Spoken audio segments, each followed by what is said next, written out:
Hang in there.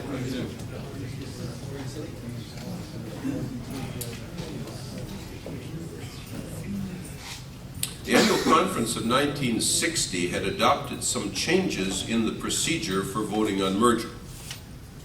First of all, 1961 annual conference will first vote on a motion to enter the union negotiations and authorize the committee to proceed with such negotiations if a referendum in the congregation receives a favorable vote.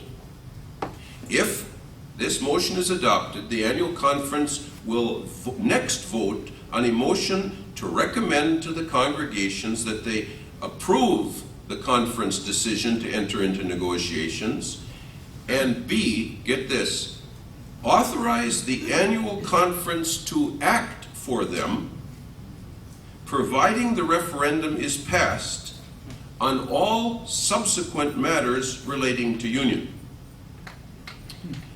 This would become the pivotal issue.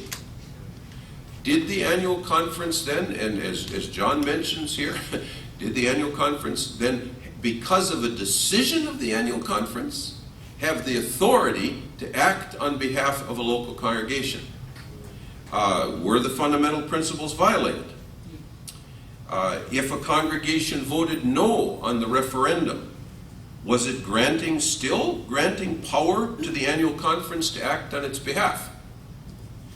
The procedure that was adopted after the third referendum was this: all Lutheran Free Church congregations will automatically be merged into the American Lutheran Church unless they withdraw from the Lutheran Free Church. And to withdraw from the Lutheran Free Church would require a constitutional change, 2/3 vote. The referendum only required a majority vote. Now, to withdraw from that would require a 2/3 vote. And so you were automatically placed in the new church body even if you voted yes, in some situations unanimously against, you would be automatically merged unless you withdrew from the Lutheran Free Church. Did anybody withdraw? Oh yes. Otherwise there would not be an AFLC today. One congregation, just to give an example, and it was the Kingo Lutheran Church, Foston, Minnesota. I saw the ballot. The ballot said, yes, I want to continue as a part of the Lutheran Free Church. No, I want to leave the Lutheran Free Church. Now, what did that mean? Yes, I want to continue in the Lutheran Free Church meant that you didn't. No, I want to leave the Lutheran Free Church meant that you did. Yeah. That's the ballot. I saw it. Dear old layman up there in Foston said he came to the meeting, looked at the ballot, folded it, put it in his pocket, and left. Because he said, I knew we had lost before we began, because there was such absolute confusion that came as a result of that procedure. So was the reason for just some congregations not joining, was it for property's sake in Augsburg and some of those things? Yes. They drove the other churches away so they would still have it must come down to a money or property value thing, wasn't it? Because those individual congregations could have dropped out and joined. Oh, right. Yeah, they could. In other words, yes.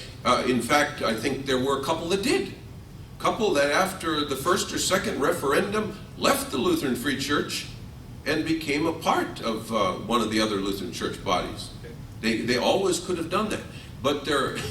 Yeah, and that's it's a hard question to answer. There was an extremely strong feeling on the part of the leadership that we have to see the whole church body do this. And I'll say also that a certain elitist presumption that people really don't know what's best for them. And so we need to help them along here at this point. Now, yeah, okay, John. Well, potentially speaking, though, maybe I'm wrong on this, but isn't it impossible for the AFLC as a group to merge? Yes, sir. Yes, sir. So And it's always the individual congregations that can leave when they Yes. want to and merge with whoever Yes. they want to. Yes, that's correct. Yeah. But at the same time, if the majority of the churches got together and wanted to keep Bible school and property, I mean, I don't know, is there safeguards against that, or, I mean, it seems like The personality of the president. That's a pretty. We're in trouble. That's a pretty weak straw on which to lean. No, yes, and there are safeguards built into the system, and one of them is obviously the lessons of history. But as we ought to know, if we don't know it already, we're too soon old and too late smart. Yeah, we forget. We forget. And the new generation that knew not Joseph comes along and does not recognize the possibilities of difficulty. Now, what was happening during this time as far as congregations who were very uneasy about these developments? Yes, just as a quick synopsis here of the Lutheran mergers, the American Lutheran Church was formed of 4 different Lutheran church bodies. The Lutheran Free Church came in a year late. The Evangelical Lutheran Church, the American Lutheran Church, United Evangelical, and Lutheran Free. And then you see the groups that are listed for the LCA. I did not mention the 4th, and that was the American Evangelical Lutheran Church, which was a very small Danish church body also. There were the 2 Danes. As we like to say in teaching church history, the Happy Danes and the Holy Danes. The Holy Danes went ALC, the happy ones went LCA.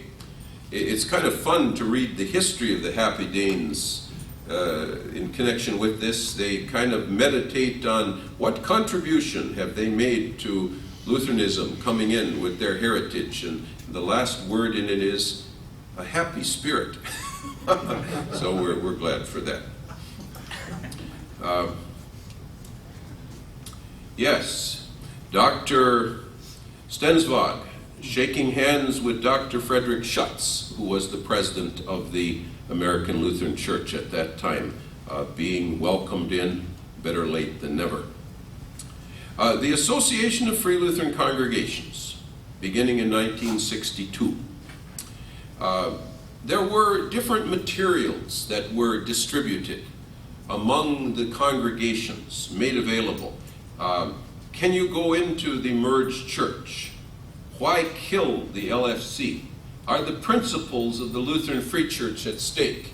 And these materials were published, they were printed, they were sent around, had no doubt some impact.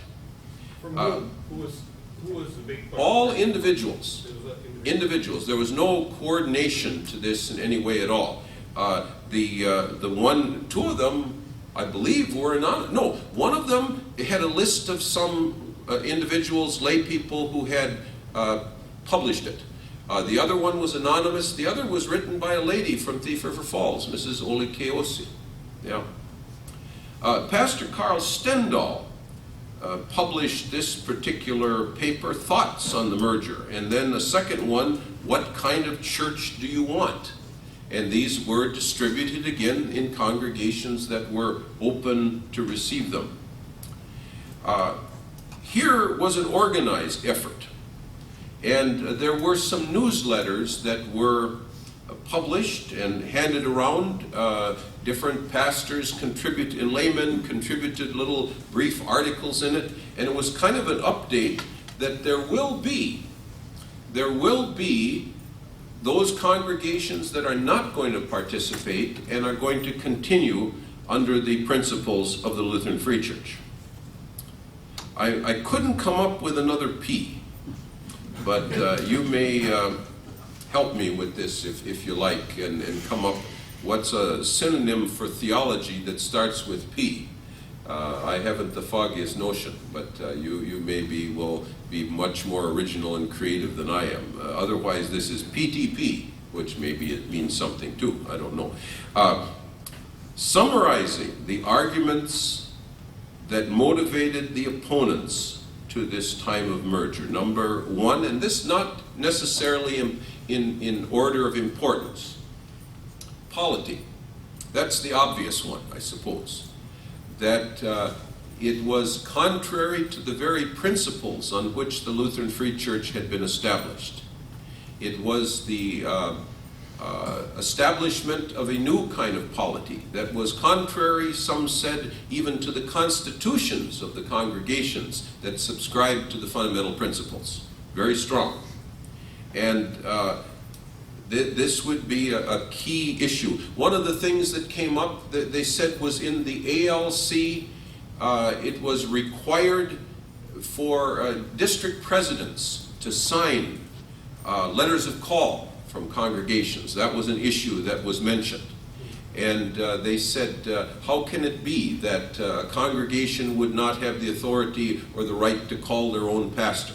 That it had to be approved by the district president. That was, and then the delegate system carried through in a larger church body would mean that probably the majority of congregations could go through a lifetime without ever having anyone at an annual conference, at an annual convention. That was something else that was mentioned in connection with this polity issue too. It was a loss of grassroots identity. The second issue was, I would say, muted early on and became quite prominent by the last referendum and beyond. And that was the issue of theology. Pastor John Strand told the story of a couple of young people from his church who attended Augsburg College. I knew them both. Both were there, started when I did, freshman year. And he came down to the cities for a meeting of some kind, took them out for supper, and they were telling him what they were taught in basic Bible class. And he was absolutely stunned. Depending on the teacher, some of the teachers were more moderate or careful. I had one religion teacher who I thought was basically quite conservative. But the basic Bible teachers, and that was the introductory course, some of them, I think of students leaving the class in tears, very upset by what they were hearing.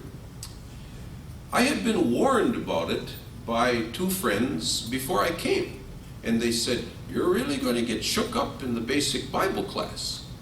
In what way then? What do you mean? Well, some of the teachers, it sounds like they're saying the Bible isn't true. Well, why would they say that? Well, it's probably to make you think. It's probably to make you think. They're presenting different points of view, is the way it was put. And I thought, well, that ought to be interesting. It was an introduction to a very probably modified, higher critical approach to the scriptures. Some of the textbooks that we used were extremely radical. One of them that we had, Introduction to Bible Study, I think was the name of it. I've kept these books. Said that if you're going to take the New Testament stories and believe them, they're not fit to be taught to children. We shouldn't even use it in the Sunday schools. And this was the basic approach that was coming. And it was quite strong at Augsburg College when I attended there, and apparently the same thing was there in other Lutheran colleges as well. I remember distinctly my second year, the Spiritual Emphasis Week, we called it. And there was a speaker there, and the theme for the week was rebuilding the walls. The speaker got up and he said, his introduction, "Your walls have crumbled. You've come here with Sunday school religion, and you've discovered that that is no longer adequate for you. You can't believe it anymore. You know that. Now there are three responses. The first is the response, I don't remember the word he used. It's the response of the fanatic, yes, the fanatic, trying to hold it together by your own willpower and saying, I still believe it no matter what I know to be true. He said that's a very dishonest approach, very dishonest. And it's not intellectually valid. Okay. The second approach is to be an atheist. That's more honest than the fanatic. The atheist, he said, throws everything out there. That's unfortunate. It's honest but unfortunate. The third response is rebuilding the walls, and that is to create an intelligent faith, to go through the Bible and discover what we can believe, what is in harmony with modern science or whatever, the assured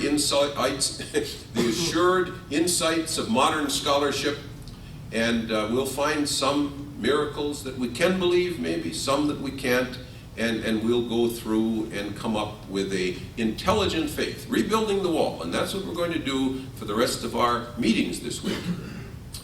I remember afterward leaving the chapel and saying that for the first time that I could remember in my life, I had heard a message where none of it applied to me. I didn't have much more than stubbornness, however, at that point. And a certain sense that every pastor that we had and Sunday school teacher and people whom I deeply respected didn't believe this. And they must have some reason for that, and maybe I'll wait and find out what they have to say before swallowing all of this. Okay. The book that Rick Larson picked up, you still here? Yeah. What's the name of it? Lutheranism in North America, 14 to 17. Yeah, Lutheranism in North America, E. Clifford Nelson. Dr. Nelson has, I think, laid this whole thing open honestly. He personally probably is sympathetic with the change that came, as I understand it. I had a lovely visit, by the way, he just died somewhat recently. Had a lovely visit with his grandson on an airplane one weekend. And he asked what I did, and different things, and he said, "You've probably heard of my grandpa, Clifford Nelson." Whoa, yeah.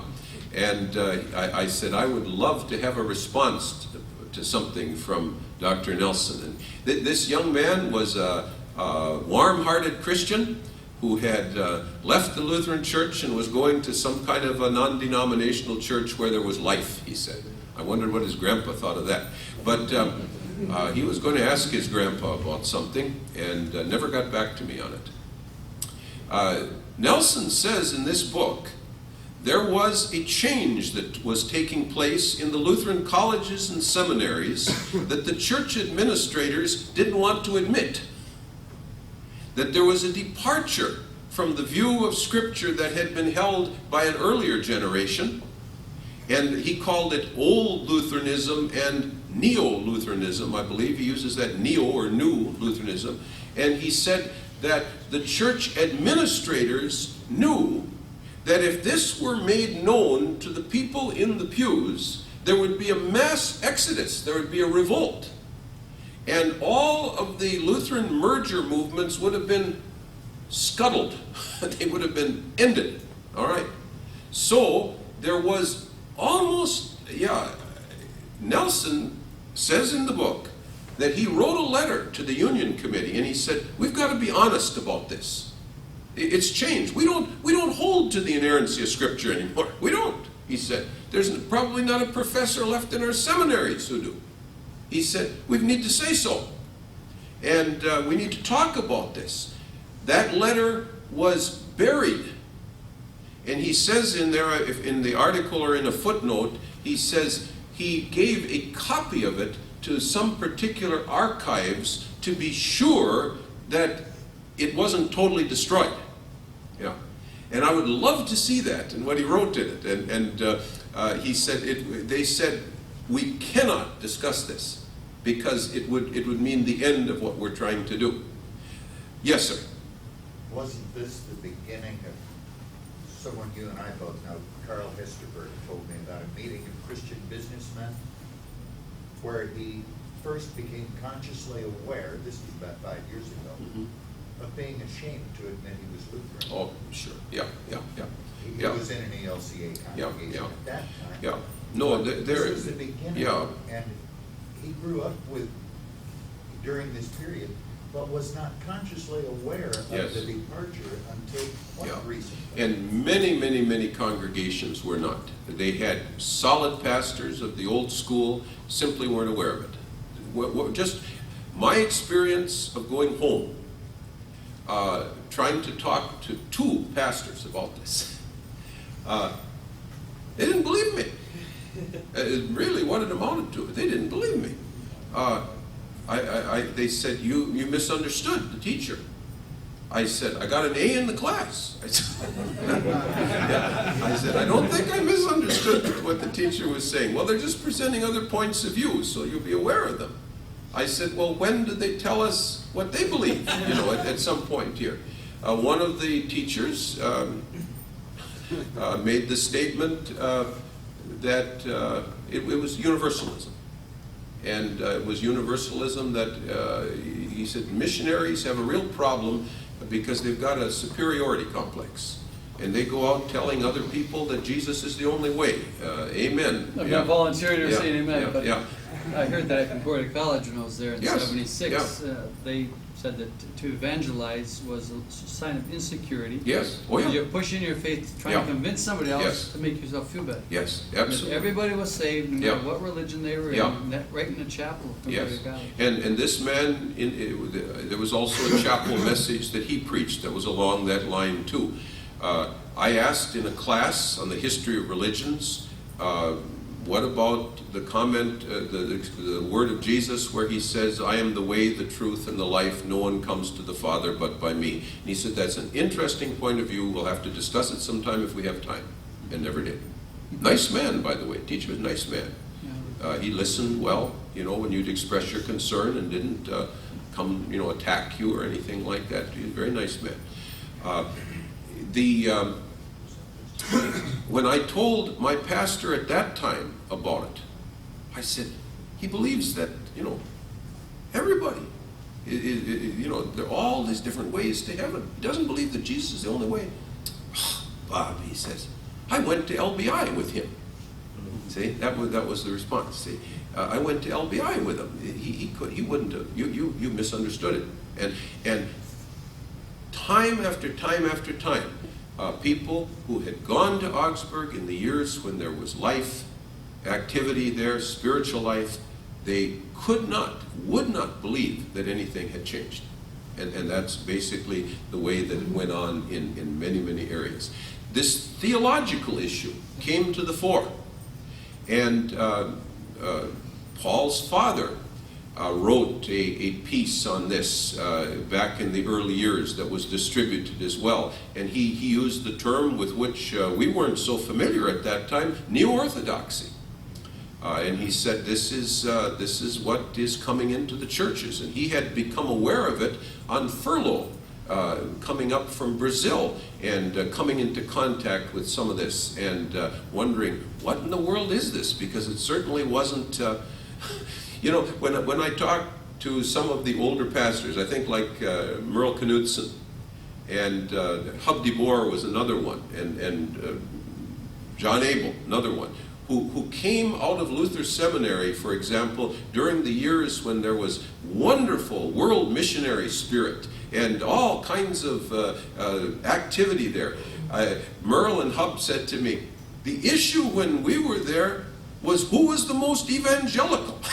He said, there wasn't any of this there along that line. And they talked about the main struggle being between Dr. Oss and Dr. Preuss, George Oss and Herman Preuss. And I remember your dad visiting with Pastor Ray Melheim once, and Ray said, we were Oss boys, you know.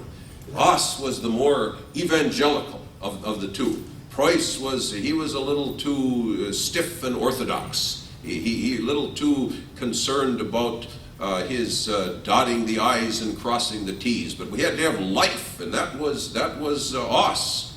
And I remember Ray Melheim saying to your dad at that visit, he said, he says, there wasn't much difference between those two. He said they both believed basically the same thing. They both were conservative confessional Lutherans. He said, I wish we had 100 Herman Preusses today. He said, Herman Preuss was more formal in that way too. Now, Dr. Schutz, president of the ALC, and he tells about this in his autobiography,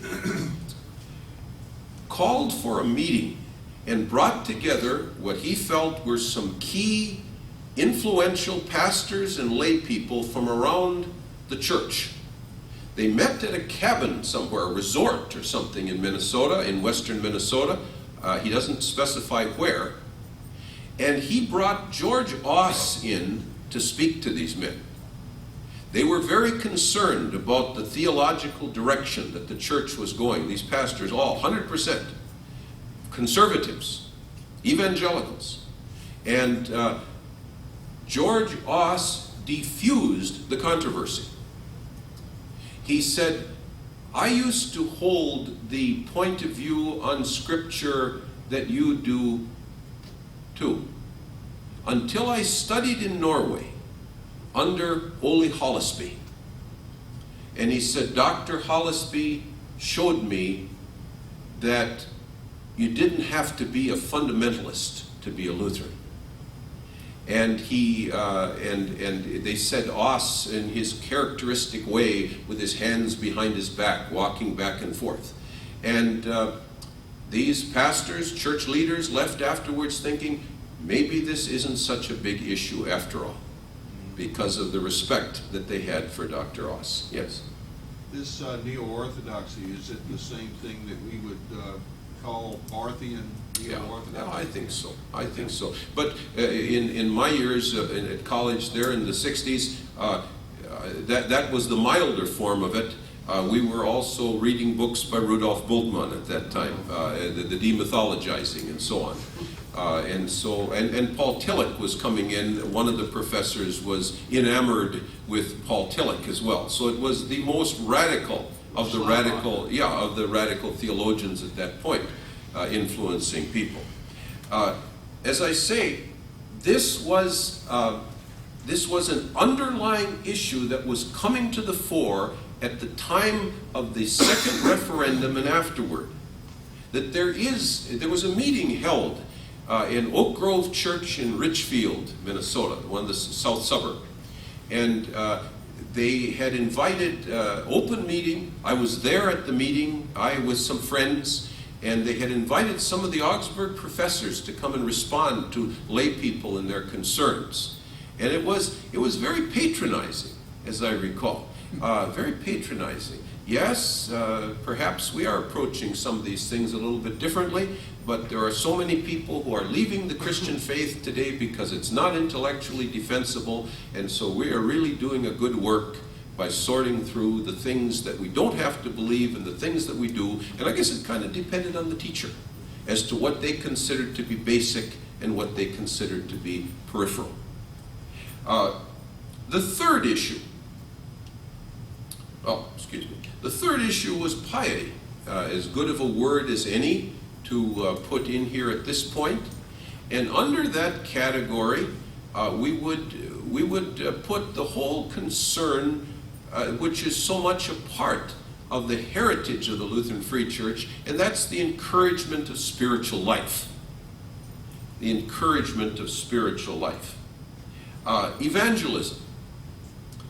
Dr. Tryggvi Skarsten several years ago wrote a booklet for an inter-Lutheran meeting called The Evangelization of the Baptized. And it's been very interesting to me to hear the responses to this from different Lutheran quarters. When I mentioned it in a Missouri Synod setting, my professor said, yeah, that's right. That's right division of law and gospel. That's a good Missouri Synod response. Okay, right division of law and gospel. When I mentioned it in an ELCA classroom, the teacher was supportive of me, quoting from it.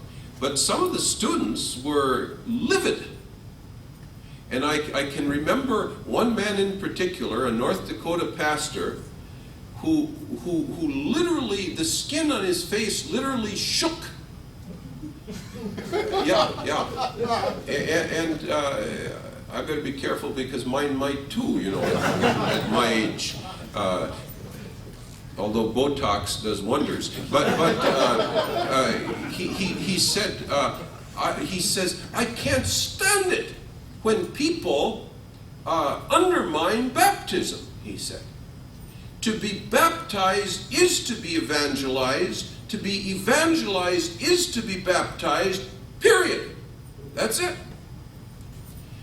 And professor said, well, I think Martin Luther would probably agree with Bob more, he said.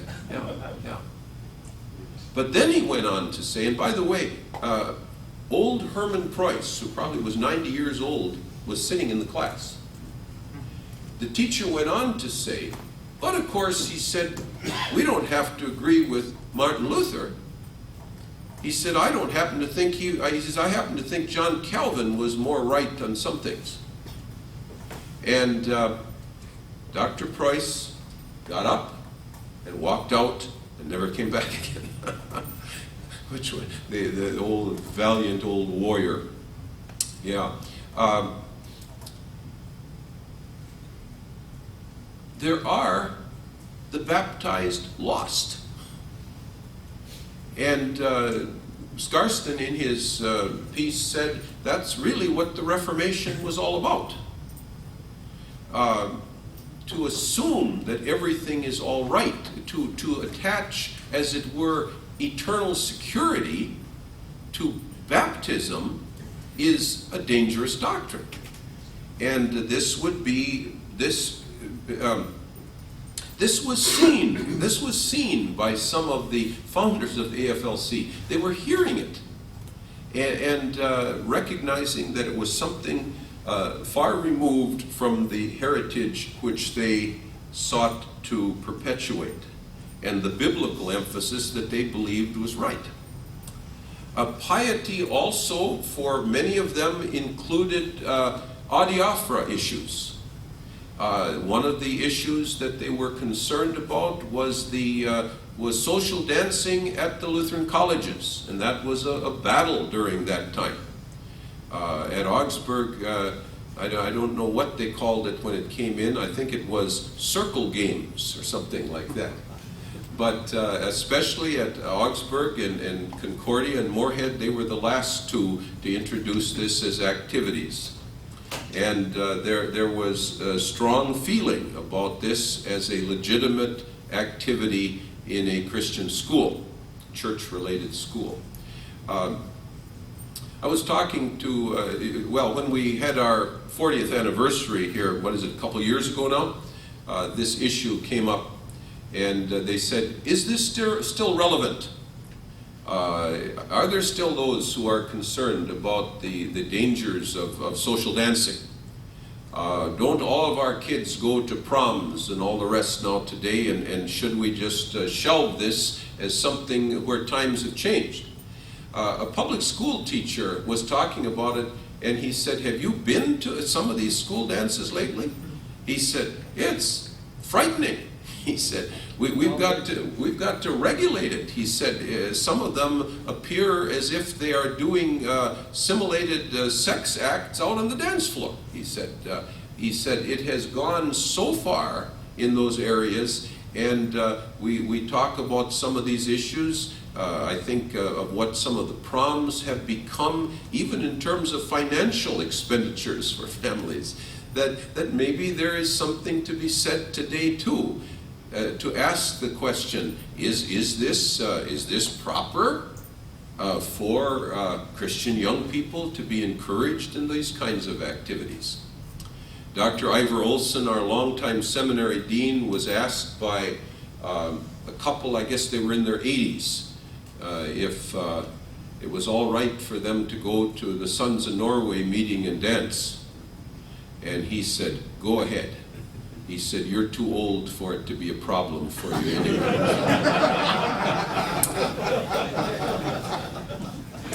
That's a throwaway here.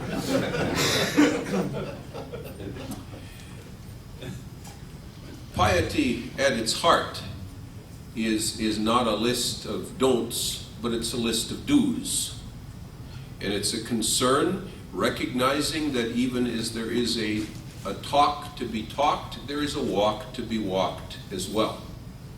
It is not separation from something essentially, but it is separation for something, for the Lord's service. And it is not meant in any way to be judgmental or legalistic in the heart of it, but it is the Christian saying in certain circumstances, others can, I cannot.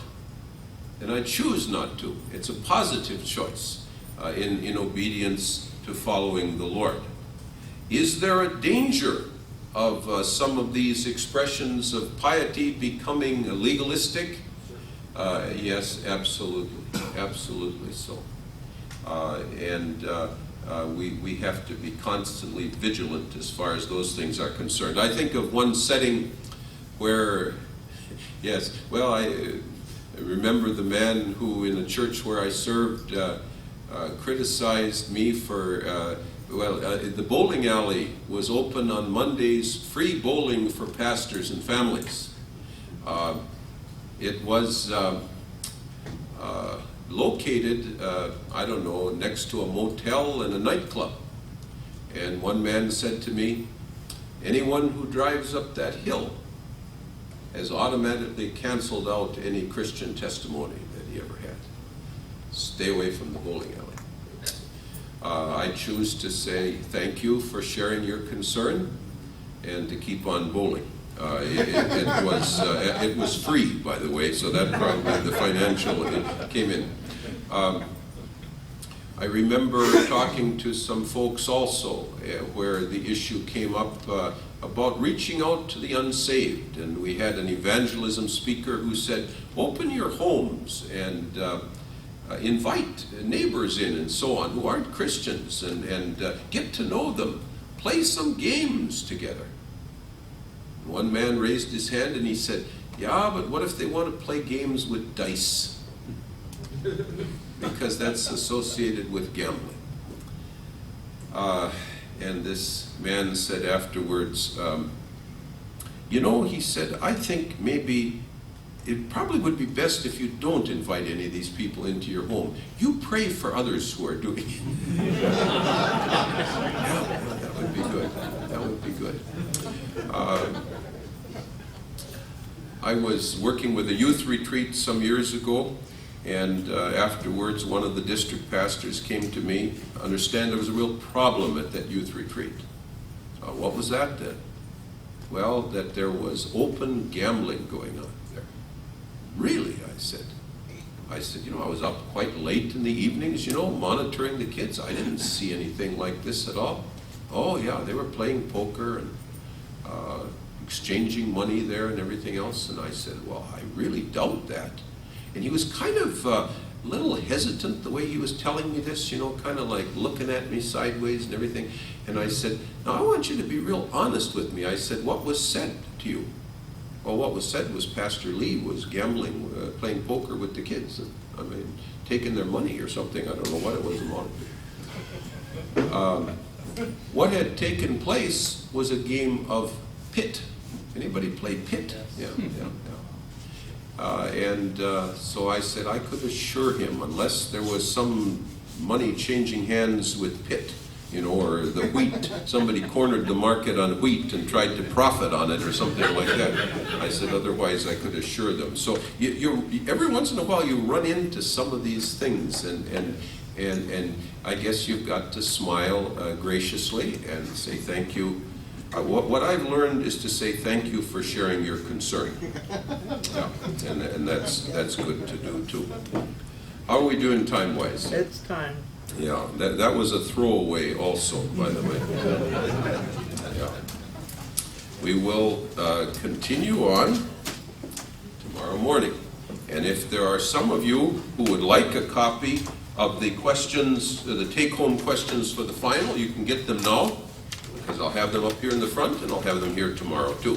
Those who are taking the course for credit, maybe one or two of you who aren't taking it for credit and would like to look at this anyway, you're welcome to do so.